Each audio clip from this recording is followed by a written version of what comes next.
It rests in the low light of a quiet room inside the Ashmolean Museum, a baked clay prism, four-sided, covered in the tight, precise script of cuneiform. It is known as the Weld-Blundell prism, catalog number AN 1923, 444. For much of its surface, it appears to be what one would expect: a list, an administrative document, a registry of kings and the cities from which they ruled. It feels solid, real, a piece of the world's first bureaucracy, pulled from the soil of ancient Iraq. It is a foundation stone of our history, an anchor for our timeline, and it begins with a simple, declarative list of names and numbers, recorded with the dispassionate clarity of an inventory ledger. The record is meticulously organized. Before the Great Flood, it states, 8 kings ruled from 5 cities. Alulim, the first king of Eridu, reigned for 800 years. His successor, Alalangar, for 36 years. The list continues, city by city, reign by reign. Enmen Luana of Bad Tibira, 200 years. Dumuzid the shepherd, 36 years. The final king of the antediluvian era, Ubara Tutu of Shurupak, reigned for 600 years. The scribe simply records the totals. 8 kings, a combined rule of 200 years. The numbers are written without flourish or commentary, as if they were measures of grain or the dimensions of a temple wall. Then the entry changes. After the final pre-diluvian reign is recorded, the scribe inserts a single laconic line. It is not an explanation or a lament. It is an administrative note marking the end of an entire operational era. The text simply states, "Then the flood swept over." There is no description of the event, no moral judgment, no theological reasoning offered on the clay. It is a full stop. The closing of a ledger on a world that, according to the document itself, had functioned under a completely different set of temporal parameters. The statement hangs in the silence, an act of cosmic accounting. One can almost feel the texture of the clay, hardened by a fire thousands of years ago. The air in these archival spaces is still and cool, carrying the scent of dry earth and time itself. The prism does not feel like a myth. It feels like a report. Its physical presence is a challenge to easy categorization. It is an artifact that can be held, measured, and read, yet its contents speak of a reality that our own history insists is impossible.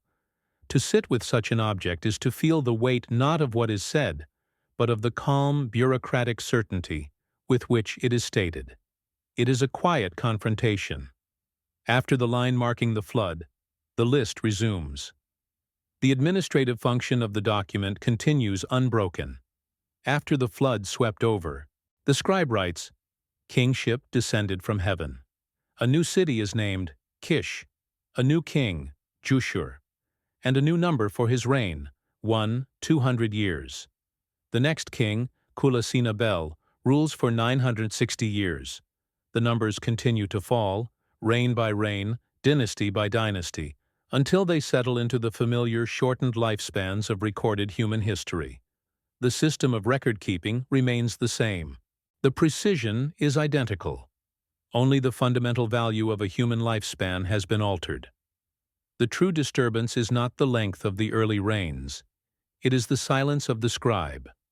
The change, a biological alteration so profound, it redefines the very nature of the rulers being recorded, is noted with no more emphasis than a change in the ruling capital. There is no explanation for the reduction, no justification, no acknowledgement that anything extraordinary has occurred. The lifespan of a king is treated as just another variable in the state's accounting, a figure that can be revised downwards by over 99% without requiring a footnote. The document is a record of a fundamental rupture, written by a hand that refuses to acknowledge it. To remain with this kind of record, in this quiet, is to keep watch over a very specific kind of absence. It is a way of holding a place, not for an answer, but for the scale of the question itself. It suggests that a certain kind of attention is required, one that does not seek to fill the silence, but to understand its shape, its texture, its deliberate and profound weight. This is not a search for a story that was lost, but an observation of a story that was meticulously and perhaps purposefully omitted from the official file. What kind of administrative system records a fundamental change in the biological nature of its leadership as a simple line item? The question is not about gods or myths, but about bureaucracy. It points toward a perception of the world, of humanity itself, as a system to be managed. A system where core parameters could be adjusted, recorded, and filed away by a bureaucracy that saw no need to explain the reasoning behind the update. The Prism does not feel like a poem about time. It feels like a memo documenting a systemic patch. We pull back from the single prism. It sits in its climate-controlled case, but it is not alone. It is one of thousands of such documents recovered from the dust. The room, the museum, the world's archives are filled with these clay tablets. Lists of goods, legal codes, contracts for the sale of land, astronomical observations. They are the mundane, practical records of a civilization obsessed with order, with measurement, with the precise accounting of the world around them. The King List is not an outlier in its method. It is an outlier only in its content. And this is where the first thread begins to fray. The King List is not a singular, isolated anomaly. It is merely the clearest and most startling entry in a much larger, more complex file. Other records, written by the same dispassionate scribal hand, speak of other adjustments. They are not framed as stories, but as decrees. They detail the introduction of limitations that we have come to accept as the unchangeable bedrock of our own existence. The shortening of life was not the only revision. It was just the beginning of the audit. The record known as the Epic of Atrahasis is not a single, complete manuscript. It exists as a collection of fragments, the most substantial being 3 Akkadian tablets from the 17th century BCE, now held in the British Museum. They are administrative copies of an older Sumerian original. The script is tight, economical. The subject is listed not as a myth, but as a historical problem: the management of a workforce. The opening lines do not speak of creation from nothingness, but of a pre-existing system and a labor dispute among its divine overseers. The gods, the text states, were digging the rivers, dredging the canals. They were bearing the toil. The first administrative note of a crisis appears. The junior gods, tasked with the physical labor, protest their conditions. A complaint is filed. The text records their grievance with procedural clarity. The work was too hard, the trouble too much. The assembly of the high administrators, the Anunnaki, is convened. Enlil, the chief executive, listens to the report. The problem is not framed as rebellion, but as an unsustainable operational model. A solution is required to maintain the system's output. The issue is efficiency. The proposed solution is the creation of a substitute worker, a Lulu, a primitive being to bear the toil. The record then details the technical specifications for this new entity. The task is assigned to Enki, the system's chief engineer, and Nintu, the specialist in biological fabrication. The text reads like a laboratory report. Clay is to be mixed with the flesh and blood of a slain god, Geshtue, described as having intelligence. This is not a sacred act, but a manufacturing process. 14 wombs are prepared, 7 for males and 7 for females. The purpose is explicitly stated: let him bear the yoke. Let man bear the toil of the gods. The document is a charter for a new class of labor. For a time, the new system appears to function, but the record notes a second operational problem emerging after a period of 600 years. The human population has expanded beyond its design parameters. The text describes the issue with a startlingly technical term. The land became wide. The people became numerous. The land was bellowing like a bull. The noise of humanity is registered as a systemic disturbance, an unforeseen consequence of their proliferation. It is an issue of population density and its disruptive side effects. Enlil notes the disturbance and calls for a corrective measure. The first intervention is logged. A plague is introduced by decree of Enlil. The text is specific. It is a targeted measure to reduce the population, but the record also shows a counteraction. Enki, the original designer, provides a workaround. He advises the human leader, Atrahasis, on how to disrupt the plague's effectiveness through specific rituals and offerings directed at Namtar, the administrator of the plague. The measure is successfully countered. The system returns to its previous state of imbalance. The problem of noise has not been resolved. A second period of 600 years passes. The population grows again. The noise returns, louder this time. The administrative record shows Enlil initiating a second, more severe measure: a drought and famine. Fields are salted, rains are withheld. The text lists the effects with dispassionate detail. The womb became too tight.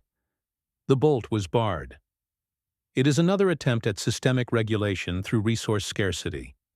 Once again, it is documented as a top-down decree to address a persistent operational flaw in the human system. And once again, Enki intervenes. A second countermeasure is logged. He provides Atrahasis with the technical information needed to bypass the famine, instructing him on how to appeal to Adad, the controller of the rains. The intervention works. The famine is lifted. The file now contains a clear pattern: a recurring problem of human overpopulation, followed by escalating control measures from Enlil, each one circumvented by Enki. The core issue remains unresolved. The system is unstable. The record shows a final decision is reached in the assembly. Enlil declares the problem requires a permanent solution, one that cannot be bypassed. The decree is for a total erasure of the human population via a great flood. The language is that of a final termination protocol. The text then records a binding oath, sworn by all members of the high administration, including Enki. They are sworn to secrecy and non-interference. The flood is not an act of chaotic anger. It is a planned, coordinated, and administratively sanctioned system reset. We turn from the Atrahasis tablets to another set of documents. These are not narratives, but lists. Specifically, the temple hymns from Eridu and Nippur. They contain itemized descriptions of the Me, a set of foundational programs or decrees that govern civilization. There are over 100 of them listed. They include concepts like kingship, priesthood, law, art, and truth. But the lists also contain other, stranger entries. They feel less like cultural gifts and more like system parameters being installed. One such decree, consistently attributed to Enlil, is the introduction of Dalulu, or unrelenting toil, as a permanent feature of the human condition. It is not presented as a curse, but as a fundamental component of the post-flood restart. The texts state that the pickaxe and the brick mold were created specifically for humanity, their function defined. This was not a temporary state of labor, but a core aspect of their new design. The necessity of work for survival was written into the revised operating system. Another record details the adjustment of the human lifespan. A text known as the Instructions of Shurupak contains a line that feels less like a proverb and more like a technical reminder. It speaks of a time before a final decision was made. Other fragments are more direct, stating that after the flood, mortality was fixed as humanity's destiny. It was not an inherent quality, but an imposed limitation, a parameter set to prevent the previous problem of uncontrolled longevity and proliferation from recurring. Death became a feature, not a bug. The same pattern appears in the records concerning childbirth. The texts assign the creation of this specific biological process to the goddess Nintu, also known as Mami, the same entity involved in the original fabrication of humanity. In some versions of the story, the pain and danger of childbirth are described as a specific decree, a device installed to regulate population growth at the most fundamental level. It is another control mechanism, documented with the same administrative coolness as the assignment of toil. We look again at the Sumerian king list, but this time only at the numbers. Before the administrative breakpoint of the flood, the scribe records the reign of Alulim, 28, 800 years, Alalangar, 36, 00 years, Enmenluana, 43, 200 years, Enmengal-Ana, 28, 800 years, Dumuzid the shepherd, 36, 0 years, Ensipad-Zid-Ana, 28, 800 years, Enmendur-Ana, 21, 00 years, and Ubara-Tutu, 18, 600 years. The numbers are precise. They are not a long time. They are specific quantities entered into a ledger. Immediately following the line, then the flood swept over. The list resumes. The city is Kish. The first king, Jushur. His reign, 200 years. The second, Kulasina-Bel, 960 years. The third, Nangish-Lishma, 670 years. Entara-Ana, 420 years. Babum, 300 years. The data set shows a clear and immediate alteration. The scribe does not comment on the change. He simply records the new values as they are reported. The file has been updated. The previous entries are now archived. Across these disparate tablets, epics, king lists, temple hymns, a consistent linguistic structure emerges. The scribes employ a repetitive, formulaic language. Events are introduced with phrases like, in those days, in those far remote days, in those nights, in those ancient nights. Or the constant refrain in the king list. Then, City A was smitten with weapons. Its kingship to City B was carried. This is the language of bureaucracy, of standardized report writing, designed for clarity and consistency, not for emotional effect. It is the voice of an institution, not an artist. Notice the quality of the silence in this space, the faint hum of the climate control, the hour on the clock. A moment passes and is now gone. Another entry in a quiet, unwritten log. We find other lists, tablets that appear to function as organizational charts for the cosmos. They do not describe personalities. They define jurisdictions. Enlil is listed as the Lord of Command. His function is the issuance of binding decrees. Enki is the Lord of Wisdom.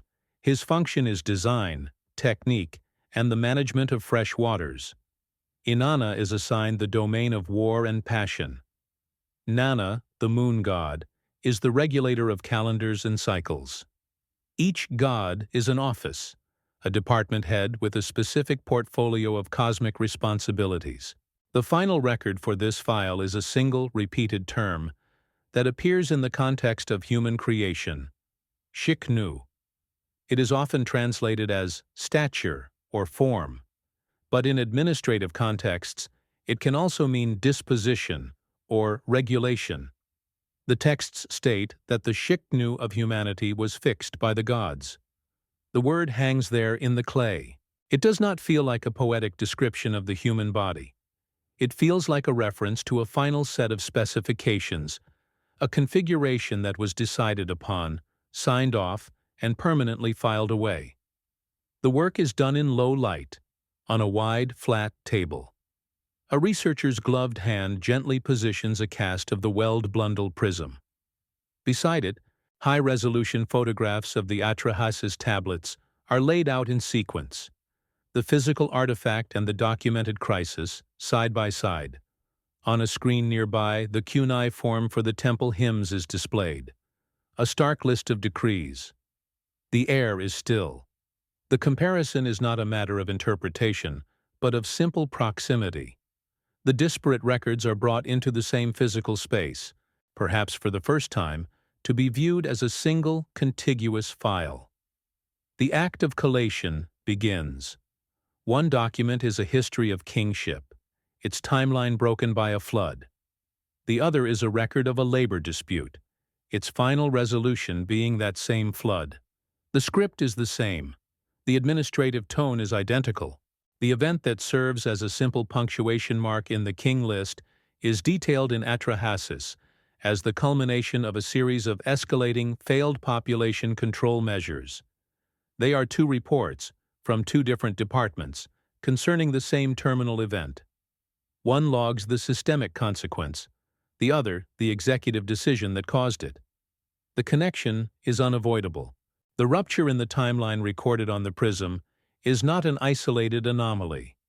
It is the direct outcome of the crisis management detailed on the tablets. The reduction of human lifespan from millennia to centuries is not a random act of nature, but the documented result of a post-crisis system reboot. The flood was not just a historical marker. It was the mechanism of a fundamental revision of the human biological and political operating system, a revision whose effects were then calmly entered into the state ledger by the scribes of Kish. To remain with these records is to agree to a certain kind of watchfulness. It is not a search for easy conclusions, but a choice to stay in this quiet, to see where the threads lead. Those who continue to accompany this file do so not for the comfort of an answer, but for the clarity of the question as it slowly, meticulously, takes form on the table before us. It is a way of keeping the archive open, of not allowing the dust to settle on a case that was never formally closed. The researcher now adds the third file to the arrangement, the temple hymns, with their itemized lists of the me are placed next to the other records. They do not tell a story. They are a registry of installed parameters, a list of programs that define the very architecture of civilization. They list kingship and law with the same dispassionate precision as they list the brick mold and the shepherd's crook. This is not a poem about the gifts of the gods. It is a specification sheet for a new societal model. A clear three-part pattern emerges from the clay. The Atrahasis tablets document a problem, human overpopulation and noise, and its solution, a system reset. The Sumerian king list documents the primary consequence of that reset, a drastic, permanent reduction in the operational lifespan of the ruling class. And the temple hymns document the installation of the new baseline conditions for the rebooted civilization, unrelenting toil and fixed mortality, now codified as foundational principles of existence. Three different types of administrative record, all triangulating the same event. A deliberate, systemic downgrade of the human species.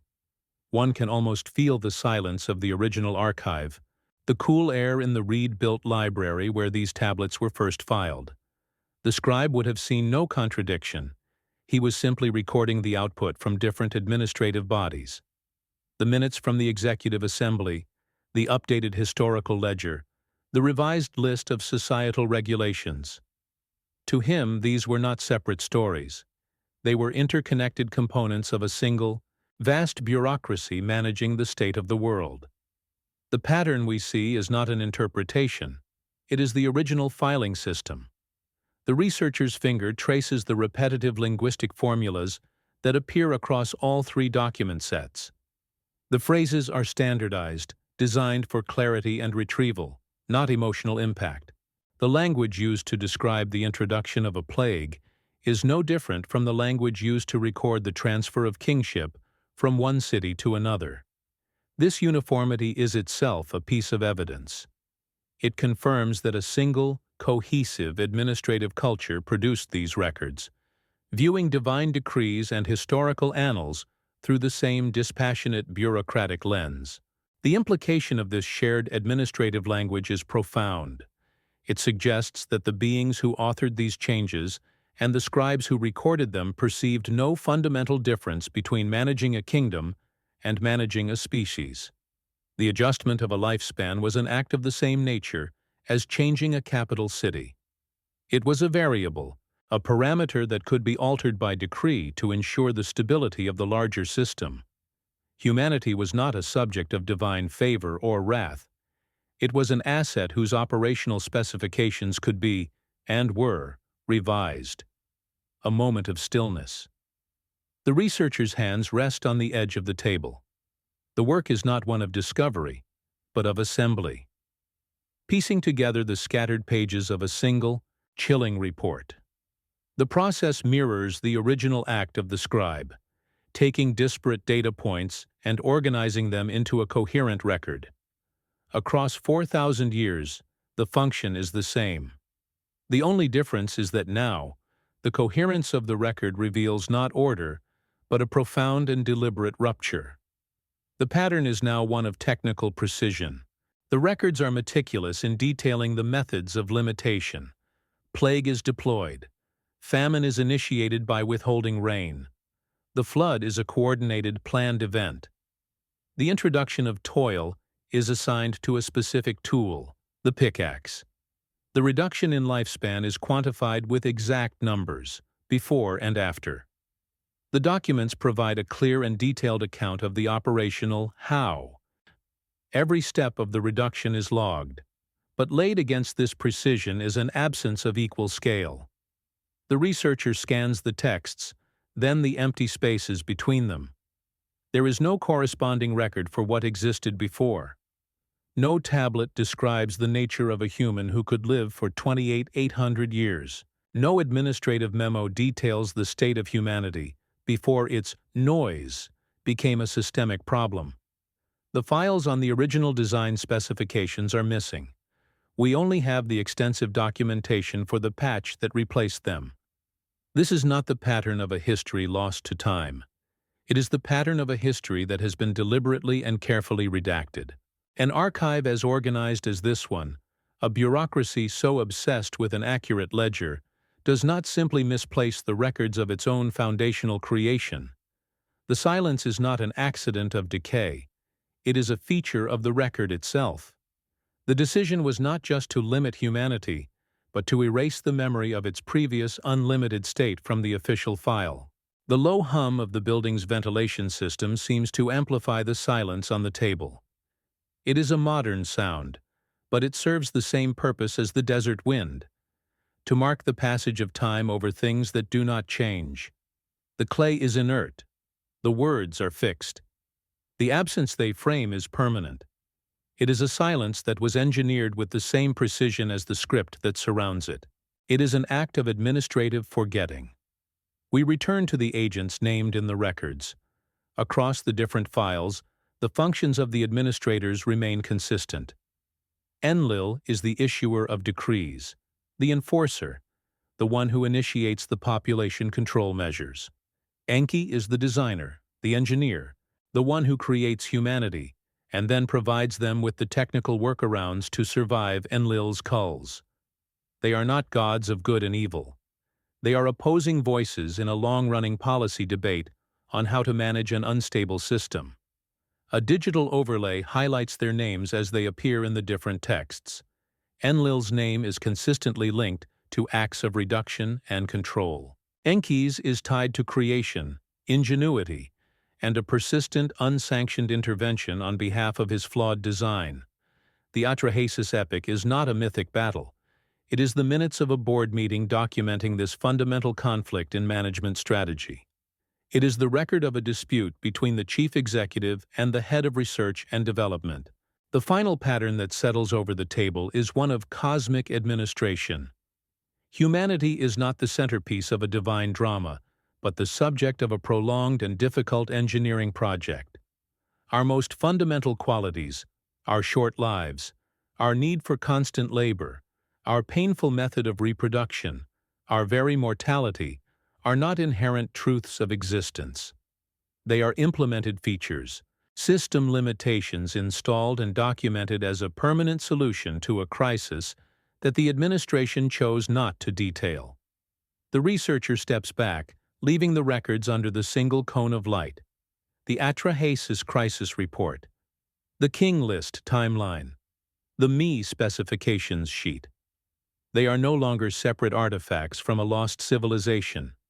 They are a single, cohesive file. A file that documents the methodical, bureaucratic process by which our species was officially and permanently diminished. The pattern is no longer a theory. It is a visible architecture of control, laid bare on the table. The records do not speak of gods. They list administrators. The name that appears most frequently in connection with executive decrees is Enlil. The tablets do not describe his character. They define his function. He is the one who issues the binding word, the final command. In the organizational charts that can be reconstructed from temple hymns, his office is that of cosmic enforcement. His actions in the narrative of Atrahasis are not born of passion, but of a stated need for systemic order. He observes a disruption, the noise of humanity, and initiates a series of corrective measures. His role is not to create, but to regulate what has been created. He is the final authority on system-wide policy implementation. To perceive this figure not as a deity of wrath, but as a chief executive is to feel a shift in the very ground of the myth. It implies the existence of a system so vast and so structured that it requires a dedicated office for the issuance of irreversible decrees.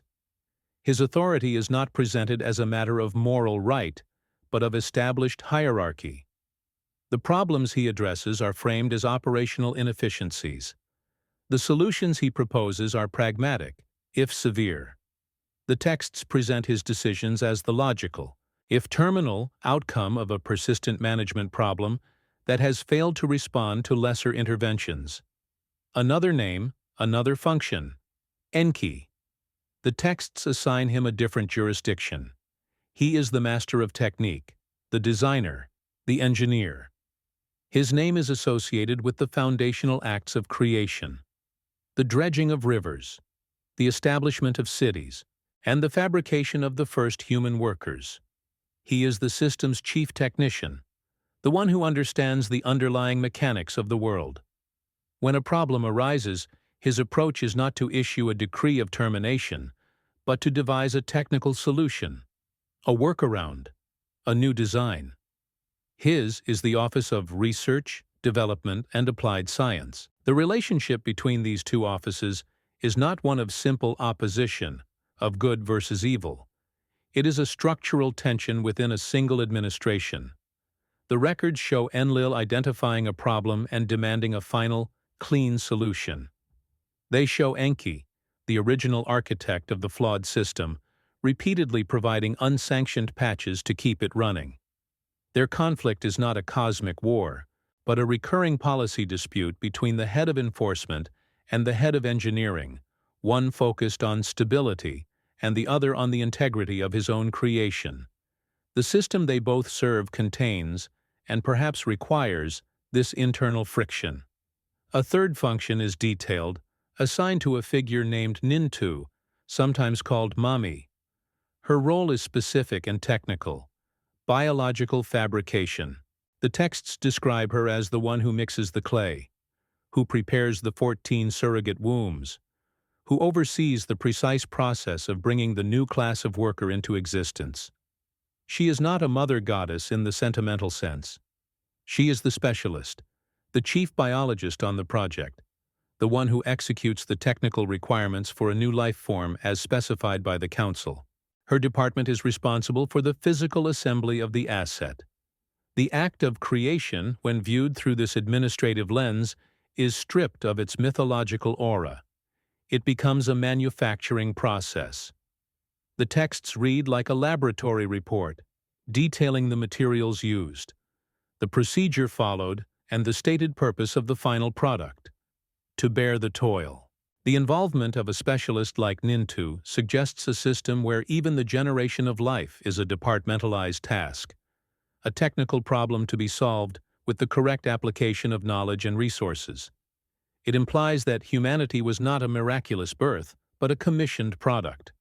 Collectively, these figures are referred to as the Anunnaki. The texts describe them not as a pantheon of individuals, but as an assembly, a council that convenes to address systemic crises.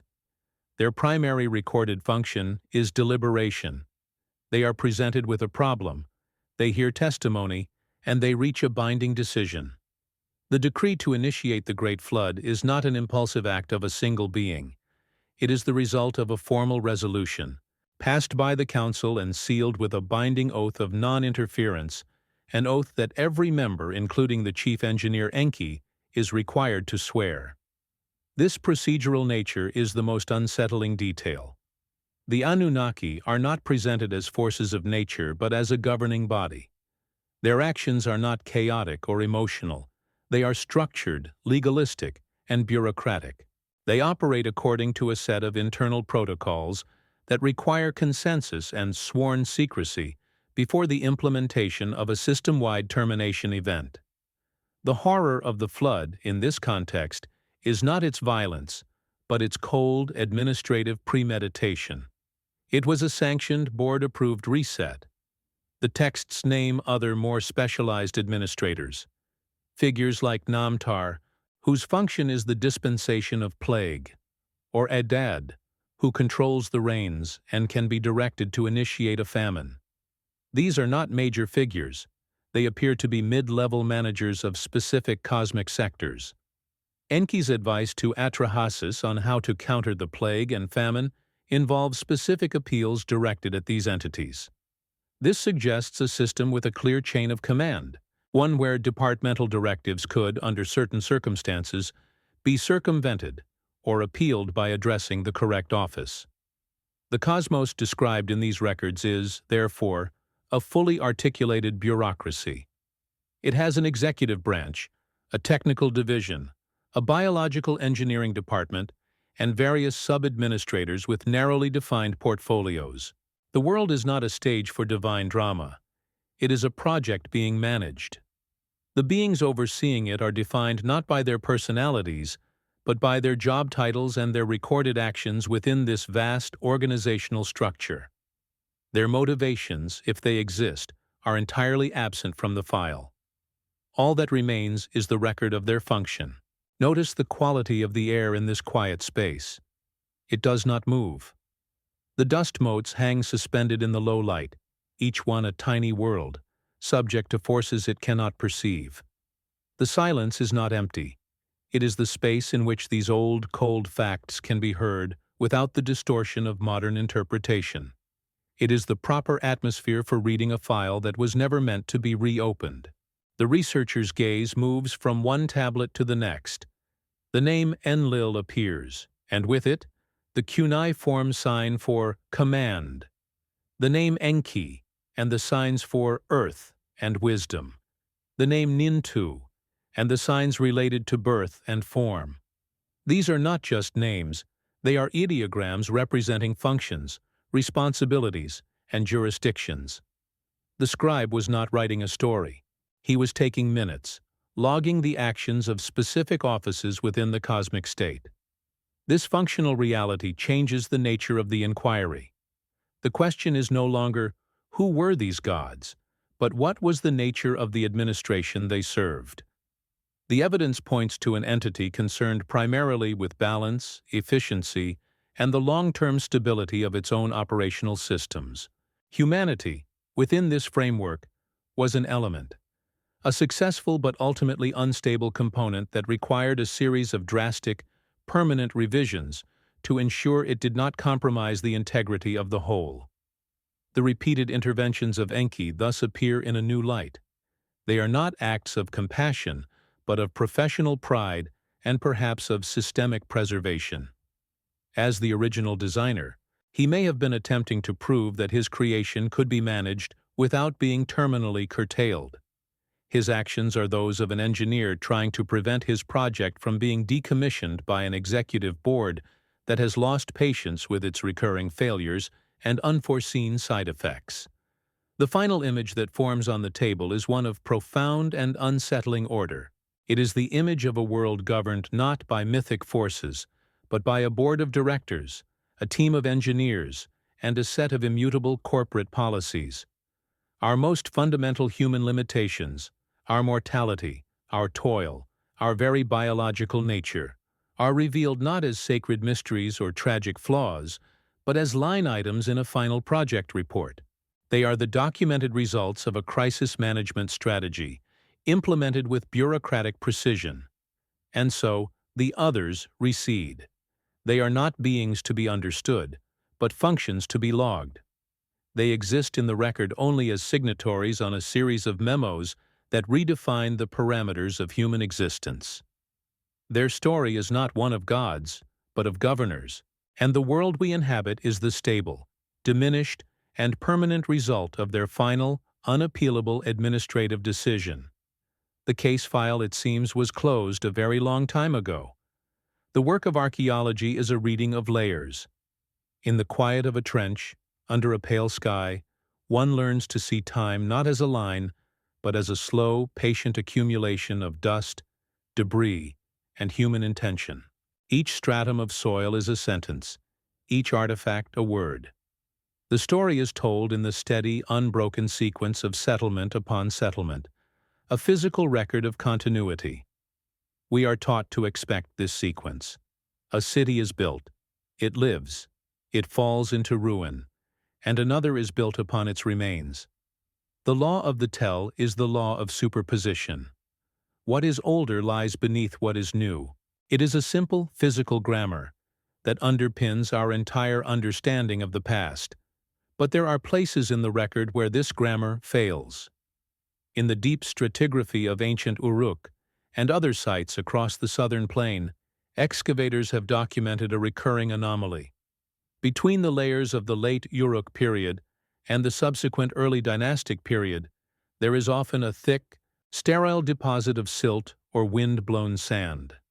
A layer containing no architecture, no pottery, no evidence of human life. It is not just a destruction layer, which speaks of a violent end.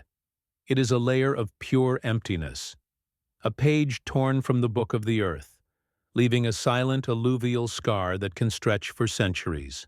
To stand on the surface of such a place is to feel the weight of this missing time. The wind moves across the dust, the same wind that laid down that sterile blanket thousands of years ago. It is a physical silence, a geological pause in the human story. The air itself feels ancient, as if it still holds the memory of a time when the great cities fell quiet, when the fields were abandoned, and when the very ground ceased to record the passage of human lives. It is a silence that one does not interpret. One simply bears witness to its profound and unsettling presence in the physical world. This physical interruption is mirrored in the textual record. The Sumerian king list, with its meticulous chain of succession, functions as a kind of textual stratigraphy. It is designed to demonstrate an unbroken, continuous line of kingship, a singular institution passed from one city to the next since the beginning of time. Its entire purpose is to deny the possibility of a gap, to present history as a seamless administrative transfer. The scribe's primary function is to maintain this illusion of perfect continuity, a chain of names and numbers stretching back into the deepest antiquity, each link forged to the next. And yet, the scribe himself is the one who records the greatest interruption of all. He does not try to hide it. He documents it with the same dispassionate clarity he uses for everything else. After the final pre-Diluvian king, he does not invent a transitional ruler or attempt to smooth over the break. He inserts a single administrative note. Then the flood swept over, and then a complete restart. After the flood swept over, kingship descended from heaven. The record acknowledges a full system stop. It logs a period where the institution of kingship ceased to exist on earth, a gap in the data so profound it required a second, divine intervention to resume. The implication of this entry is colder than any myth.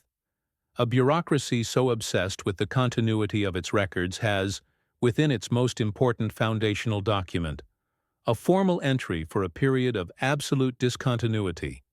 It is not a lost tablet or a damaged section of the text. It is a deliberately recorded lacuna, a black page bound into the official history. The system of accounting was so rigorous that it required a line item for its own temporary annihilation. The silence was not an error in the record. The silence was the record. We can see the researcher's hand, gloved and steady, hovering over the facsimile of the prism. The space on the clay between the entry for Ubara Tutu of Shurupak and the line about the flood is no more than a few millimeters, but it is the widest gulf in the entire archive. It is a precisely inscribed void, a carefully delimited chasm in time, logged and filed away by the very culture that was defined by its contents. To look at this small patch of empty, baked clay is to look into the heart of the invisible antagonist. It is the shape of a deliberate and acknowledged forgetting. Take a moment. Do not try to fill this space with theory or explanation. Simply note its presence in the official file. Register the interval. The quiet hum of this room is the only sound that occupies it now, a modern echo in a silence that was first recorded 4,000 years ago. This is the act of keeping watch. This pattern of interruption repeats. The transition from the monumental urbanism of the late Uruk period to the smaller, fortified city-states of the early dynastic period is not a smooth evolution. It is a rupture. For a period of several centuries, the archaeological record grows thin. The production of monumental art declines. Long-distance trade networks appear to collapse, and writing itself seems to become less widespread. Historians refer to this as a dark age, a time of decentralization and systemic collapse. It is another sterile layer, this time not in the soil, but in the fabric of civilization itself. When the records resume with clarity in the early dynastic period, the system they describe has been fundamentally altered. The scale feels smaller, more fractured. The concerns have shifted. The expansive, centrally managed world of the Uruk period is gone, replaced by a landscape of competing walled cities. The blackout was not just a pause, it was a period of profound systemic revision. The operating system of civilization was taken offline, and when it rebooted, it was running a different, more limited version of the original software. The gap was a moment of unrecorded, and perhaps unrecordable, change. One feels this absence in the quiet halls of the museum's reserve collection. It is like walking down an aisle of shelves where, for a space of 20 feet, there is nothing. Not empty shelves, but no shelves at all. Just a section of blank wall, covered in the same dust as everything else. The catalog acknowledges the gap in the numbering sequence, but provides no explanation. The objects that should be there are not just missing. Their very location in the system has been erased.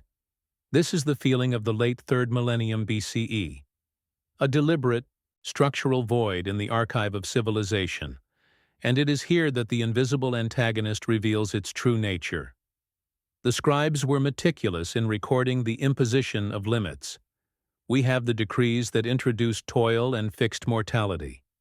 We have the ledger entry that documents the shortening of lifespans. The records are filled with the technical details of the downgrade, the how of the reduction. But there is no corresponding file for the state that existed before. No tablet describes the nature of a human who could live for millennia. No hymn details the condition of a species for whom toil was not a biological necessity.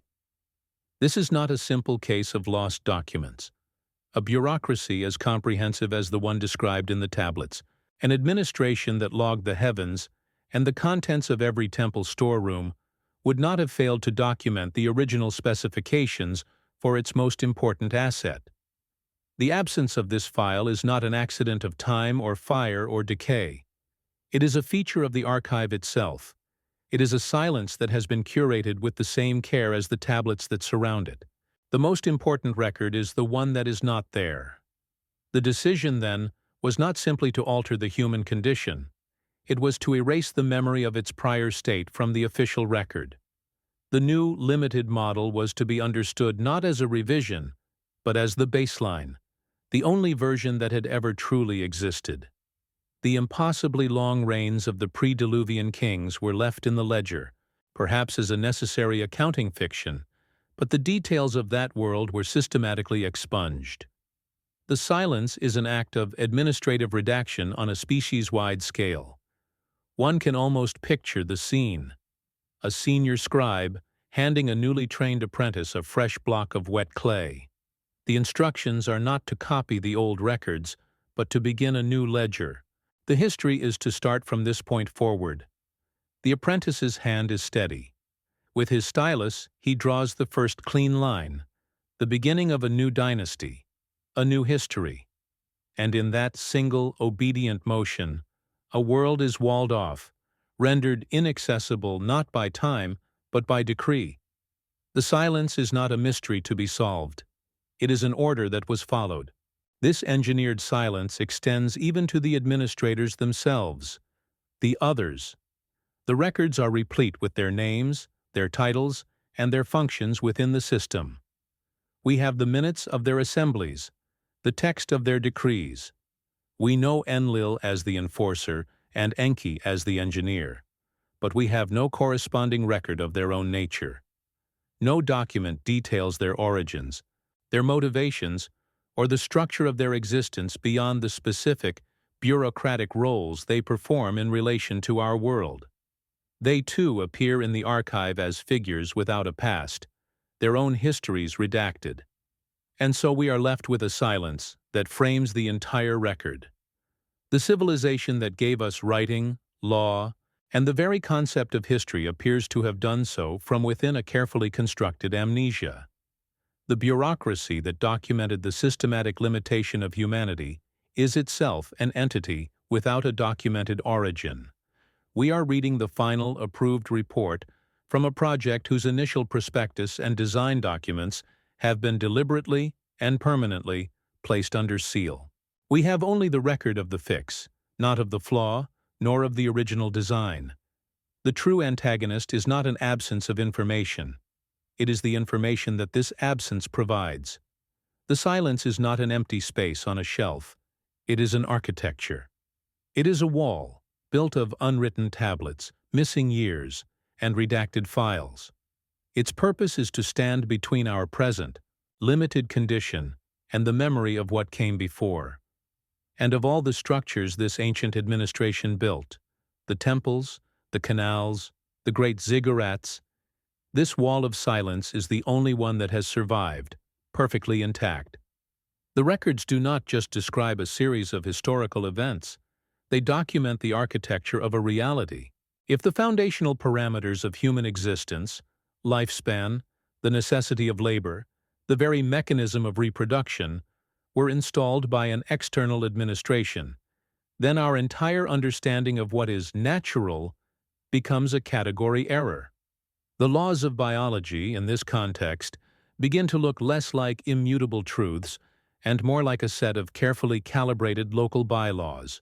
The world we experience is not a baseline reality, but a managed environment, a garden whose walls are so vast and so old that we have mistaken them for the horizon itself. Our history is not the story of our ascent, but the logbook of our containment. This shifts the ground beneath our feet. The physical world, the steady passage of time, the predictable cycles of life and death, all of these things cease to be givens. They become artifacts of a design. The implication that ripples out from these tablets is that we are living inside a system whose core physics were deliberately set. The cosmos is not a neutral stage upon which our drama unfolds. It is an active, administered space. The very texture of our existence, the rate at which we age, the energy we must expend to survive, may be nothing more than the current, stable settings of a project whose original specifications are no longer on file. We are not studying nature. We are experiencing a configuration. The figures named in the texts, Enlil, Enki, the Anunnaki, recede even further from the familiar shape of gods. They are not personalities to be understood, but functions to be observed. Their actions are not driven by morality or emotion, but by the cold internal logic of system maintenance. They are less like governors and more like the operational code of the system itself, subroutines executing protocols for crisis management, system stability, and asset regulation. The conflict between Enlil and Enki is not a mythic struggle. It is the record of two competing directives within a single, complex program, one prioritizing termination of a flawed process and the other attempting to patch it. We can now perceive the logic behind the Great Redaction, the engineered silence. Erasing the memory of the before was not an act of punishment, but of system stability. A species aware of its own profound downgrade, a species that retained the memory of a vastly more capable state, would be inherently and permanently unstable. It would be a constant source of noise, forever attempting to breach the new parameters and return to its original state. The forgetting was not a side effect of the trauma. It was a core feature of the new installation. Our amnesia is the firewall that ensures the limited system runs without constant critical errors. A quiet moment settles over the archive table. The low light seems to thicken, and the air grows still. The faint hum of the climate control is the only sound, a modern pulse keeping time over an ancient implemented silence. The tablets are no longer just records of the past. They feel like active components, pieces of a vast and dormant machine, their code still legible. To sit with them is to feel the presence of the system they describe, a subtle pressure that has shaped every aspect of human life for millennia. A force so pervasive it has become invisible, mistaken for our own nature. The impossibly large numbers in the King list now suggest something more than just long lives. They point to a different calibration of time itself. The 200 years of the antediluvian kings may reflect a reality in which the very frequency of existence was of a different order. The flood, in this light, was not merely a deluge of water, but a temporal event, a moment when the clock speed of the entire system was stepped down. Our own perception of history, our sense of the pace of life, may be a direct consequence of this recalibration. We are living in a slowed reality, our lives unfolding within a temporal container whose dimensions were set long ago. The complaint about humanity's noise becomes more unsettling. What if this was not the sound of overpopulation, but a reference to a cognitive or perceptual capacity we no longer possess? Perhaps early humanity developed a form of collective consciousness, a psychic resonance that began to interfere with the operations of the planetary system itself. The downgrade, then, was not just biological, but neurological. A dampening field was installed, severing connections, isolating minds, and reducing a symphony to a collection of individual, manageable voices. The limit imposed was not on our bodies, but on the scale of our awareness. If this is true, then our entire recorded history is an artifact of this post-revision state. Everything we have built, our sciences, our philosophies, our religions, is an attempt to map the interior of a locked room. We are diligently studying the patterns on the wallpaper, formulating theories about the structure of the walls, and debating the nature of the ceiling, all without the knowledge that a world exists outside the door. Our civilization is an elaborate, centuries-long project to reverse engineer a system whose original design documents were deliberately and permanently shredded. We are exploring the cage with meticulous care, under the assumption that it is the whole of the universe. The administration that implemented these changes may be long gone, but the system they built remains fully operational. The limitations are now self-enforcing, encoded into our biology and the very environment we inhabit. Mortality, toil, a fractured consciousness, these are no longer external decrees but integral parts of our own source code. We are the living descendants of a patched asset, running a stable but diminished version of the original software. The program continues to execute flawlessly day after day, generation after generation, without any need for active oversight. The programmers have left, but their work endures. To remain with this file is to accept that the history we were given is only the public-facing document. The internal memos suggest a much older, more complex transaction. Following this thread is not about finding an end, but about tracing the architecture of the system that contains us. The statement that kingship descended from heaven after the flood now reads differently. It was not a gift, but the installation of a new control mechanism. The very concept of hierarchical, centralized authority may have been a piece of software introduced to manage the newly limited human population. The first kings were not divinely chosen leaders. They were the first local administrators, tasked with enforcing the new protocols and ensuring the population remained within its designated operational parameters. Civilization, as we know it, was the management solution for our own reduction. One looks at the human story, its art, its wars, its endless striving, and sees it now through this cold, administrative lens. Our greatest achievements and our deepest tragedies, all playing out within a carefully circumscribed arena. The pathos of the human condition is not that we are inherently flawed or fallen, but that our flaws may have been designed with purpose. Our limitations may not be a mystery to be overcome, but a set of specifications to which we have been successfully and permanently built. We are not a failed project, but a successfully revised one. The intense focus of these records on Mesopotamia, to the exclusion of the rest of the world, begins to feel less like a product of history and more like a deliberate focus. Perhaps this entire planetary system was not the subject of the revision. Perhaps it was a more localized event. This corner of the world, this fertile crescent, may have been a specific zone of development, an isolated server where a particular version of the humanity program was being run, tested, and ultimately revised. The rest of the planet was simply the unallocated space, outside the parameters of the immediate project. The role of the scribe is now cast in a stark, new light. He is not merely a chronicler of a history he does not understand. He is the first guardian of the new, redacted reality. His dispassionate administrative tone is the ultimate act of compliance with the new order. He records the institution of limits without comment, because to add commentary would be to acknowledge the state that existed before, a direct violation of the protocol of forgetting. His meticulous silence is not a lack of knowledge. It is the perfect execution of an administrative duty.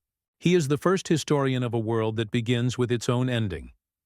The final, unsettling implication is that this carefully managed system may not be as permanent as it seems. The very existence of these records is a flaw in the redaction, a ghost in the machine. They are fragments of the old administrative file that survived the purge, carrying data that was supposed to have been erased. By assembling them, by reading their cold, clear language, we are performing an unauthorized diagnostic on our own operating system. The stability we have inherited, the reality we take for granted, might be a contingent state, a set of imposed conditions that are only as permanent as the silence that protects them. We are left looking at the pattern the tablets form on the researcher's table. They are no longer just artifacts. They resemble a circuit diagram, a schematic for a machine we did not know we were living inside. The investigation has not led to an answer about the past, but to a profound and destabilizing question about the present. We are not just reading a forgotten history. We are looking at the blueprint for our own cage. The light on the researcher's table has been dimmed. The scattered tablets, the photographs, the notes, all have been put away. Only one object remains, sitting in the center of the vast, dark surface. The clay prism.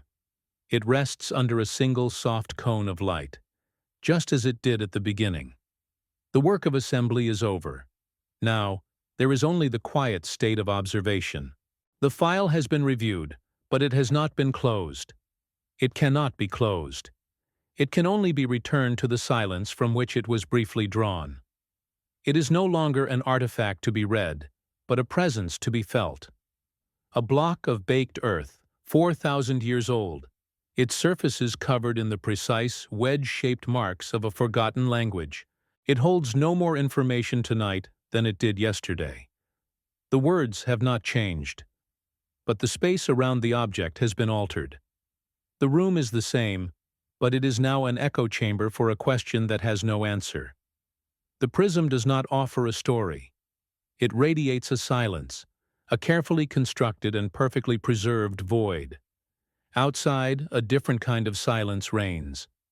The wind, cool and dry, moves across the low mounds of southern Iraq. It is a landscape of dust and distance, where the horizon is a flat, unbroken line. The wind finds the depressions in the earth, the faint outlines of walls and streets that lie just beneath the surface. It is a patient, tireless archaeologist, slowly sweeping clean a history that the ground itself has tried to forget. In the fading light of dusk, the ruins do not look like the remains of a civilization. They look like the physical manifestation of a long, sustained pause. This silence of the desert and the silence of the museum are not separate things. They are two ends of a single, unbroken thread. One is the silence of a place where a great work was done. The other is the silence of the room where the record of that work is kept. To stand in one is to feel the presence of the other. The land itself is the final unwritten tablet, its sterile layers a testament to a time when history was taken offline. The wind that moves across it carries no voices, only the fine dust of unrecorded centuries. The researcher's work is done for now. The act of investigation is a temporary state, a brief period of focused light in a much larger darkness. But the object remains. It will be here tomorrow and the day after, and for as long as the building that houses it stands. It will wait, inert and patient, for the next pair of eyes, the next quiet hour. The questions it provokes are not contained within the clay. They are now part of the space itself, a permanent alteration of the atmosphere, a low hum that will not fade when the lights are finally turned off. The nature of the inquiry has changed. It is no longer a search for what happened in the deep past. It has become an observation of what is happening now, inside our own perception. The pattern, once seen, cannot be unseen. The architecture of the container has been revealed. We are left not with an answer, but with a new and unsettling awareness of the walls, of the carefully defined space in which our own history has been allowed to unfold. The investigation has turned inward. The archive is now a mirror. One thinks of the scribe, a man or a succession of men whose names are lost. His hand moved with a calm, practiced efficiency. He was not a poet wrestling with a vision. He was an administrator filling out a form. His greatest and most enduring creation was not the content of the record, but its tone. The dispassionate, procedural coolness with which he documented a cosmic revision is a work of art in its own right. It is the perfect expression of a system so total that it requires no explanation, only compliance. His silence is the true monument. And the others, the administrators, they have receded completely, leaving behind only these strange, procedural artifacts. They are like architects who design a building, oversee its construction, and then vanish, leaving no plans, no portraits, no personal correspondence. Their existence is proven only by the structure that remains. They are an absence defined by a profound and permanent consequence. We live inside their final, unsigned memorandum. The system they designed runs on its own now. It is a self-regulating mechanism, its limitations so deeply embedded that they are no longer perceived as limitations. They are simply the world, the steady, predictable cycle of life and death, the constant pressure of toil, the invisible walls that separate one mind from another. These are the quiet, ambient hum of the machine. It no longer needs active governance. Its protocols have become our biology. The view pulls back. The prism becomes a small geometric shape in a dark room. The room is a quiet space within a silent museum. The museum is a single, still point in a city that sleeps and dreams of other things. The physical object is small, contained, but the implication it has set loose is boundless. It is a single drop of ink that has slowly and irrevocably colored the entire body of water. The world outside continues its turn toward dawn. The noise of the coming day will be a different kind of noise from the one described on the tablets. It will be the sound of traffic, of commerce, of a billion lives unfolding within their given parameters. It is a loud and chaotic sound, but it serves a similar purpose. It is a distraction, a dense field of static that makes it difficult to hear the much older, much quieter frequency that hums just beneath the surface of everything. The initial question has not been answered. It has been rendered obsolete. The search for a specific, historical truth has been replaced by a permanent state of attention. The goal was never to solve the puzzle. It was to recognize that we are living inside of it. To keep watch over the evidence is not to await a revelation, but to hold a space for the true scale of the silence, to refuse to allow it to be filled with easier, more comforting stories. The first light touches the flat horizon of the plain. It is a pale, clean light, the color of bone. It illuminates the dust, the wind-carved mounds, the immense and empty sky. It is the same light that fell on the scribe's hands as he made the last mark on the wet clay, set his stylus aside, and declared the record complete. A new day begins. The sun rises on a world that is running perfectly, exactly as designed. We are left here, on this side of the wall. In our hands, we hold the very tablets that describe its construction. The cuneiform marks, the world's first writing, are not a doorway through that wall. They are the bricks. This is not the key to a forgotten history. It is the record of an administrative decision that our history was to have a new and carefully defined beginning. And the text ends exactly where it was meant to, at the beginning.